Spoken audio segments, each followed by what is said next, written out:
Not My Family is a highly fictionalized, loosely autobiographical narrative that describes generational bad will, poor choices, financial malfeasance, and even murder.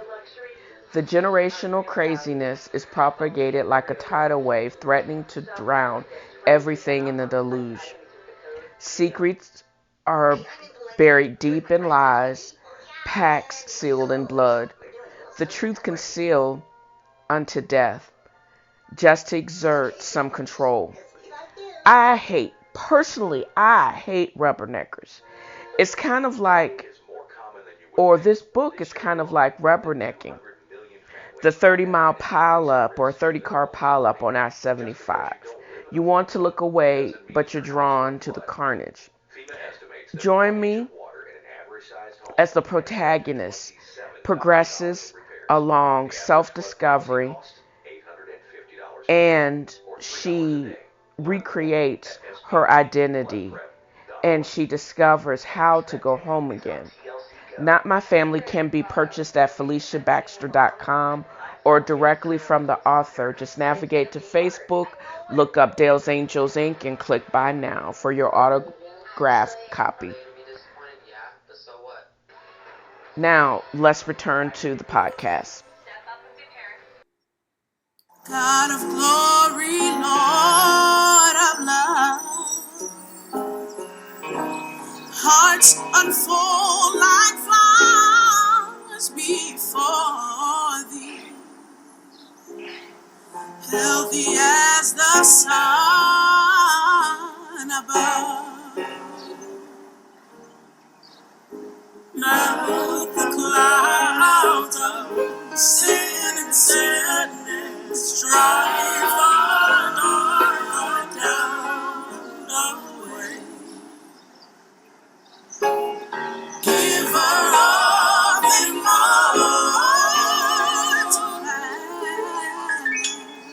gladness, fill us with the light. Fill us with the light. Oh, fill us with the light of day.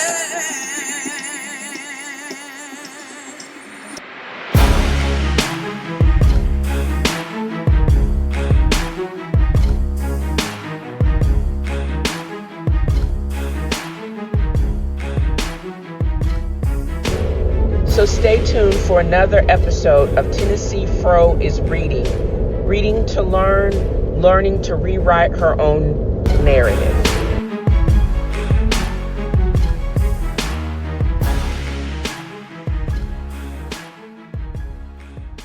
Welcome to another episode of TNFro is Reading. Hi, I'm your host, Felicia Baxter. What we'll be covering today is going over any updates to the Libby's List, whether written word or movies in this case, what's capturing my attention in the news, what I'm reading, as well as my featured tweet or post of the day and my daily affirmations. And then I'll conclude with a bit of advice.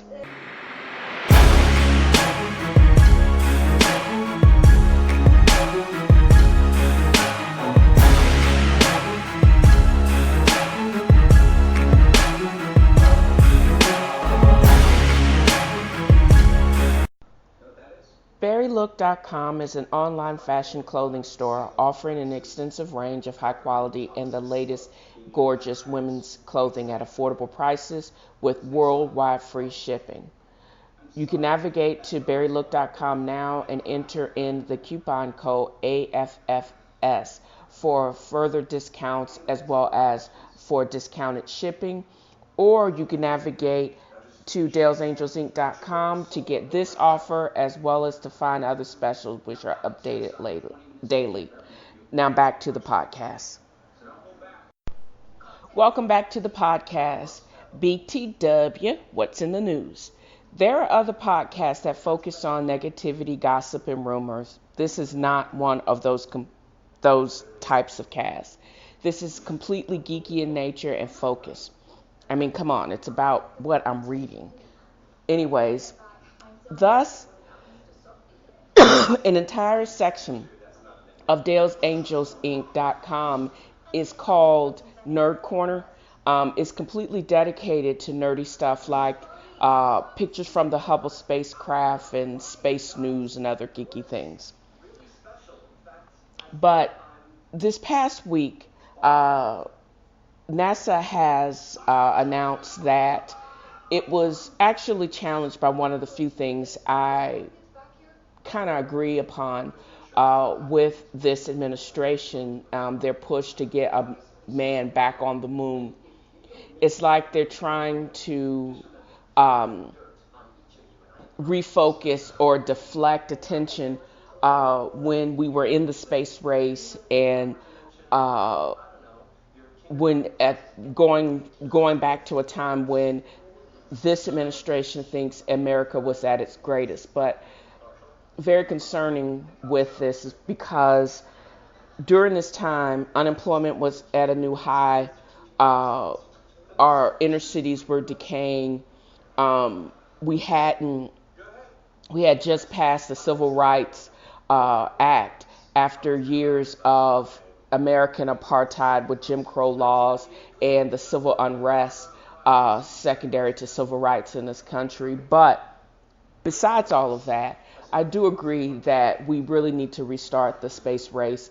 And when they announced that it's going to take about 20 to 30 billion in today's dollars to get back to the moon, I was like, okay, yeah, right. We're not paying for that.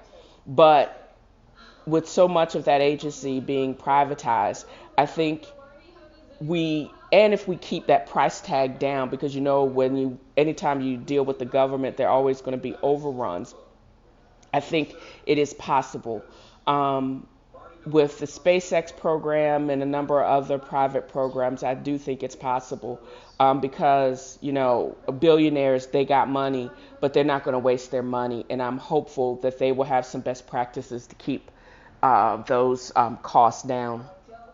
And also this past week, Barnes & Noble, the biggest book retailer in this country, was acquired by a hedge fund called Elliott Advisors for $638 million. They thought this was actually a cheap price for the bookseller.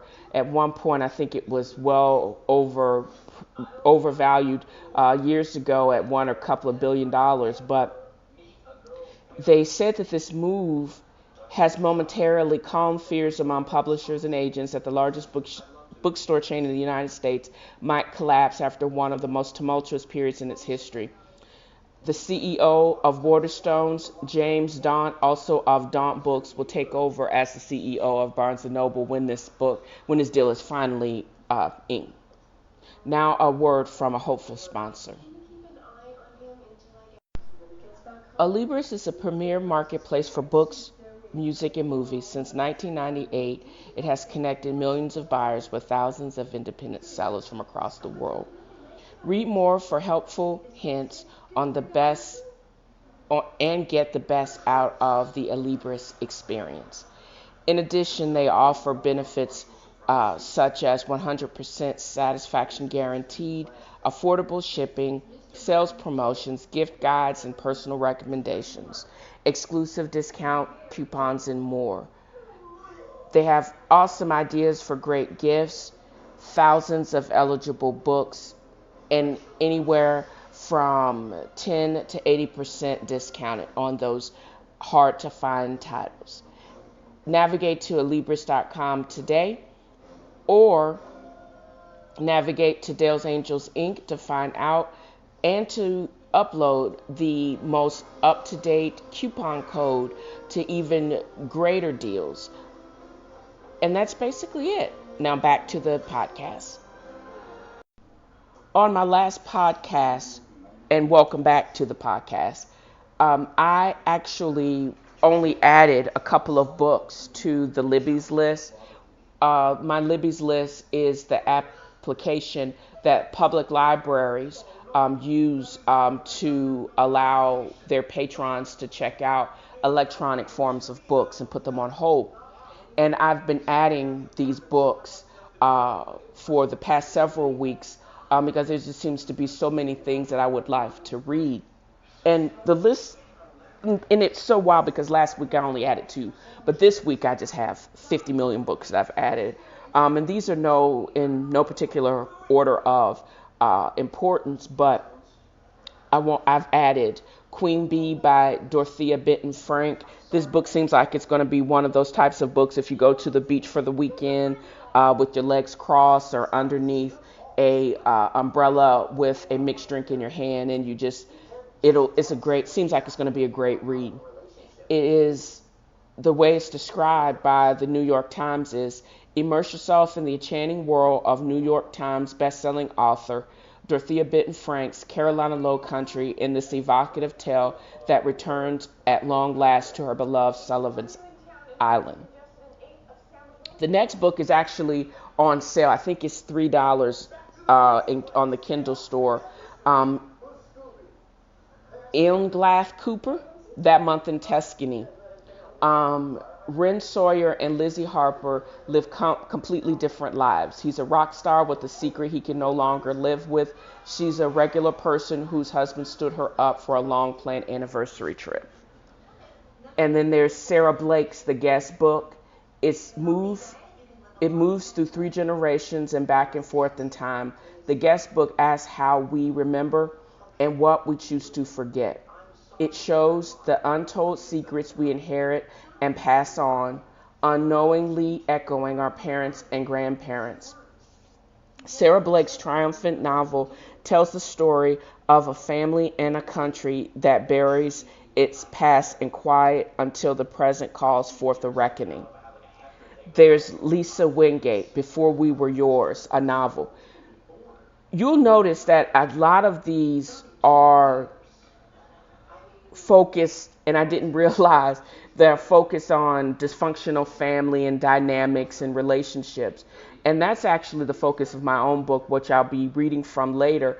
But I thought that tone of these editions was remarkable in that they all had to do with families and just crappy relationships. But anyways, but this book also struck me because this is right here in Tennessee. This book, Before We Were Yours, a novel, is based on one of America's most notorious real-life scandals in which Georgia Tann, director of a Memphis-based adoption organization, kidnapped and sold poor children to wealthy families all over the country. Lisa Wingate's riveting, retching, and ultimately uplifting tale reminds us how, even though the paths we take can lead to many places, the heart never forgets where we belong. Then there is Lou Castamiller's L.E.L. or Lel, The Lost Life and Scandalous Death of Letitia Elizabeth Landon, the celebrated female Byron. A lost 19th century literary life brilliantly rediscovered. Letitia Elizabeth Landon, hailed as the female Byron, she changed English poetry, her novels, short stories, and criticism, like Byron, though in a woman's voice, explored the dark side of sexuality by the acclaimed author of the Bronte myth. The New Yorker called it wonderfully entertaining, spellbinding, and the New York Times Book Review called it ingenuous. And then there is Henry Louis Gates Jr., Stony the Road, Reconstruction, White Supremacy, and the Rise of Jim Crow. This book is described as a profound new rendering of the struggle by African Americans for equality after the Civil War and the violent counter-revolution that resubjugated them, as seen through the prism of war, of images and ideas that have left an enduring racist stain on American minds. Now a word from another hopeful sponsor.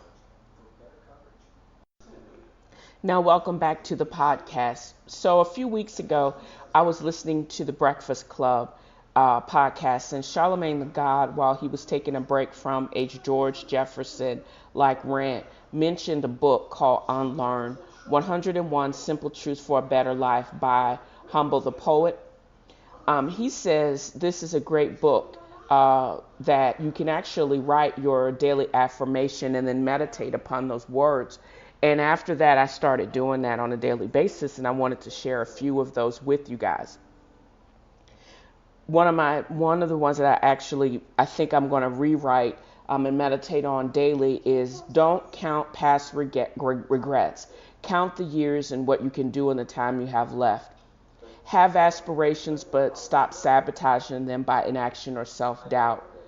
And this also develops something that I want to focus on.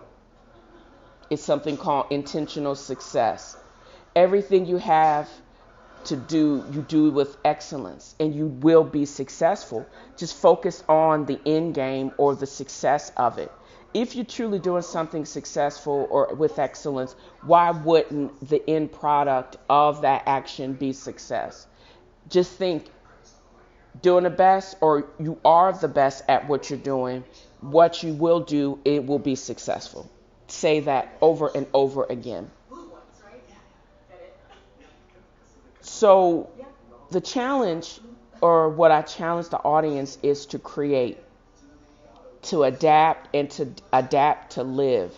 Survival depends on how you adapt, and creating art helps that. So now another pause for the cause from a hopeful sponsor. So welcome back. So what am I reading? I'm actually reading or rereading my own book. And why do I have to, or why do I write a book, or why do I even do this podcast? Because no one encouraged me, nor did they discourage me from doing this. This book is a book of self-discovery. It doesn't assassinate the characters of the dead. It doesn't do any of that. It doesn't focus the blame. It just brings secrets into focus. And also, it's loosely based on some events of my life, but I did take some poetic license in the creation of the story or the narrative itself.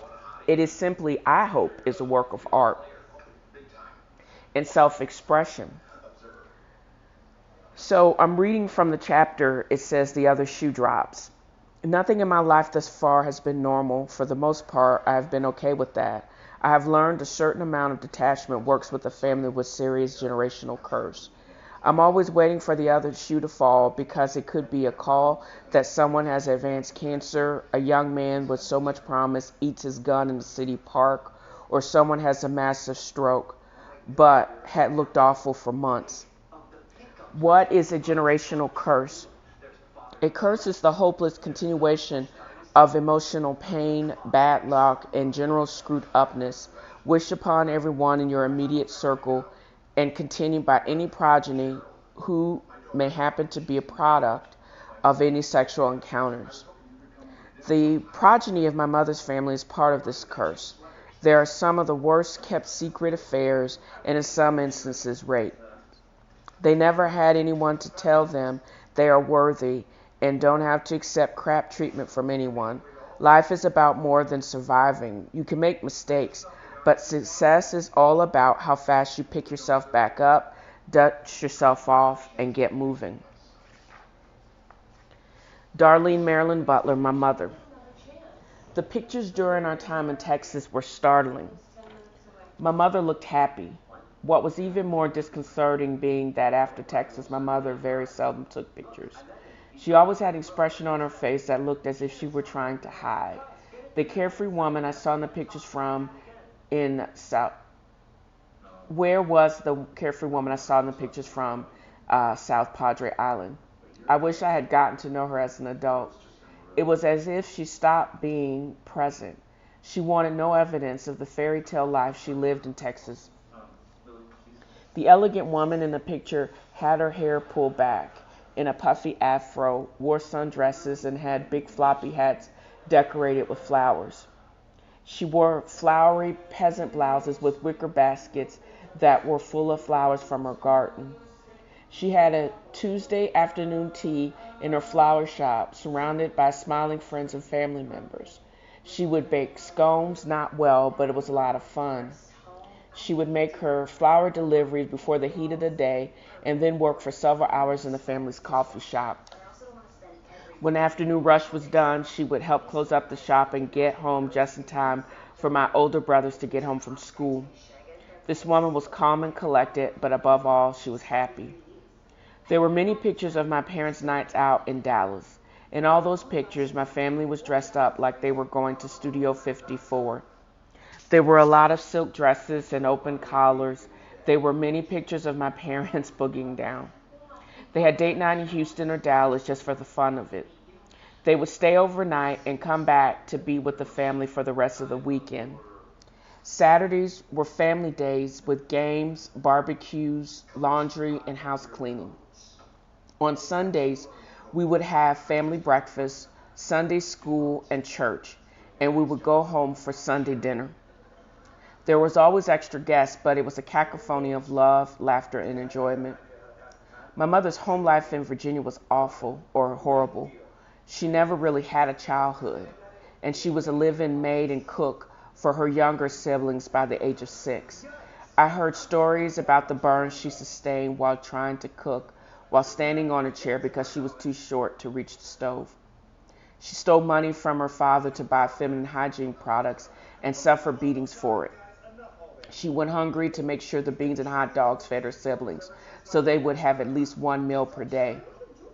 What might have sealed my mother's fate was when the decision was made to hold she and Myrtle out of school and make it seem if Angela was Darlene's child and not Myrtle.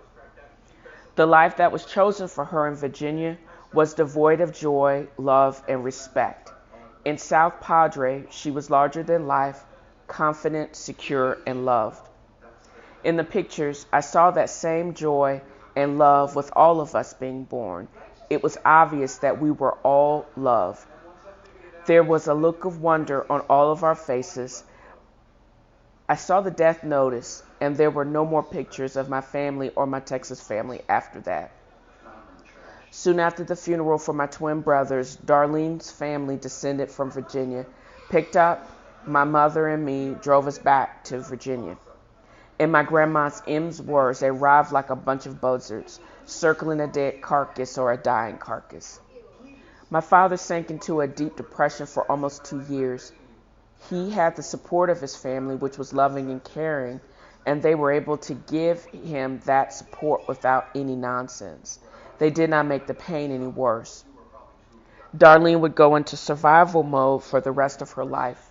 She put her head down and just did life. She guarded her heart and couldn't bring herself to love anyone that much again. My biological father continued to write her several times a month over the years. We saw some of the open letters. When she married Ronald, she stopped opening the letters. Most were bound by rubber bands and sealed away. Tony would only learn that my mother had succumbed to metastatic breast cancer after several letters were returned. Fear of happily ever after. My father loved his children and his family and friends, but he never remarried. He told me he was waiting for Darlene and me to return. When my brothers died, a part of him died too. His love for my mother and me never waned. He told me how my mother blamed herself for the twins' death, and she always felt she didn't deserve that much happiness. When she ran back to Virginia, she felt like she was supposed to be punished for all that happiness. She ran back to Virginia because it was easier to return to what she was used to. She just wanted to avoid being hurt again. When she left Texas, she gave up so much to live with the man who made her feel she deserved to be cheated on. He spread sexually transmitted diseases, and he thought it was okay because he kept the lights on.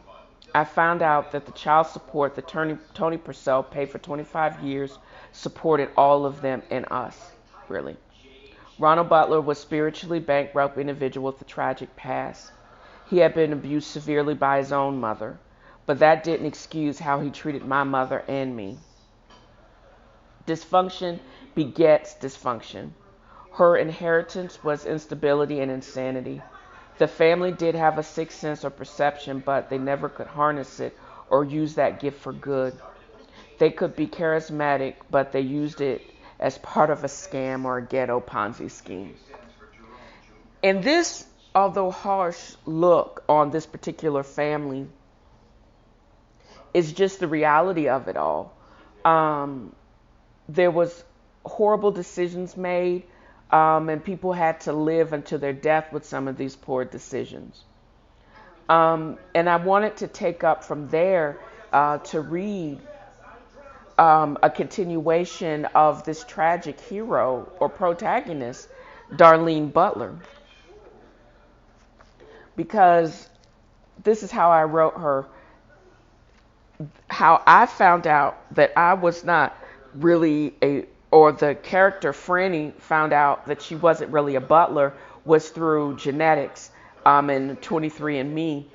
But it was also through that research that we found out that Darlene is the next book. We found out that Darlene is a child of a prostitute in one of the only whorehouses in Virginia at the time.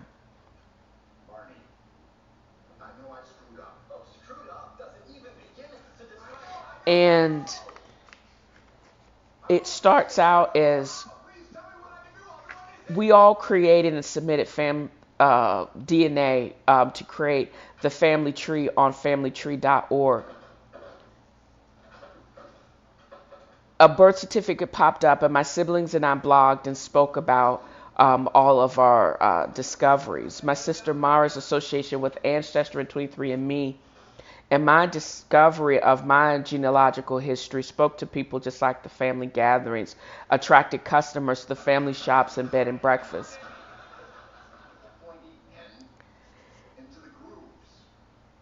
And it seemed to have spoke to a gentleman in Savannah, Georgia, by the name of Rob Astor.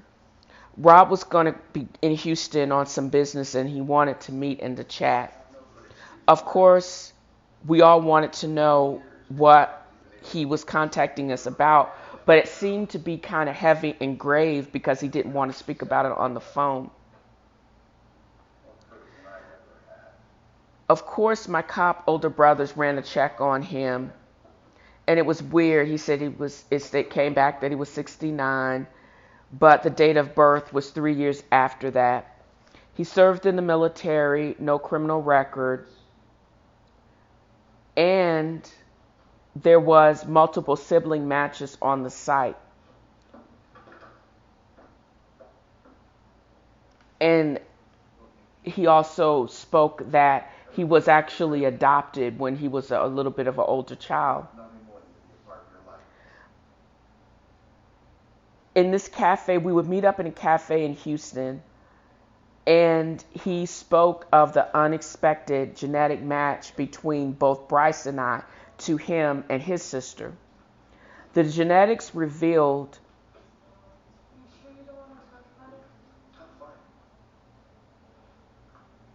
that we all had autosomal hits through our mothers. Nerd speak, we were all related through our mother. And I was like, okay. And the shots kept coming. Evidently, Dorothy Mae Jones was a picker who ran away at the age of 13, and she ended up in a whorehouse in Pungo of Virginia Beach. That's now Virginia Beach. The pimp who lived up until the ripe old age of 87 was the father of not only this gentleman, Mr. Astor, and his sister, but had also was father of multiple children.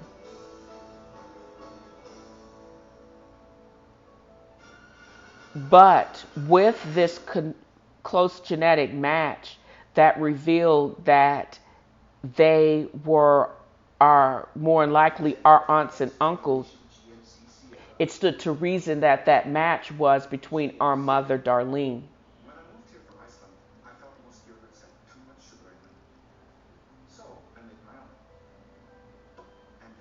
So what we mean is Darlene is your sister. Wait, what in the crapshoot hell is going on here?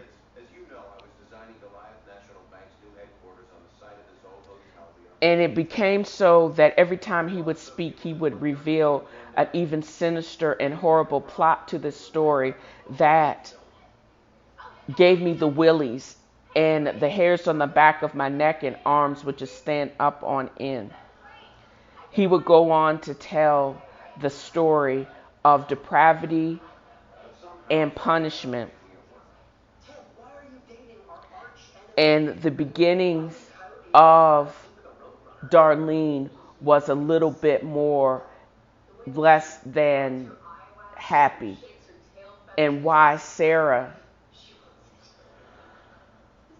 thought that she could easily be sacrificed because she was so marginalized. We would go on to meet, and I would also have gone on to create an extended family from those children that were born in the whorehouse. And I hope you will pay attention or stay tuned to the next episode, so I'll actually be able to reveal more as I create this crazy extended family.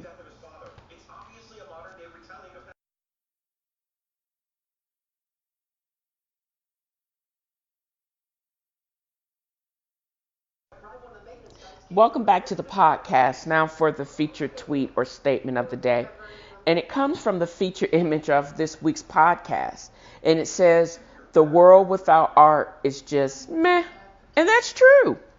And that's it for this week's episode of What is TNFro Reading. Join me next time for another addition to the podcasting world. And don't forget to become a patron and buy my book. You can navigate to patreon.podbean.com/the Talking Fro to donate to become a paid patron to the podcast, or you can navigate to www.feliciabaxter.com to purchase the book. Now, always remember, be kind, be present, just don't be stupid. Thanks for listening. Until next time.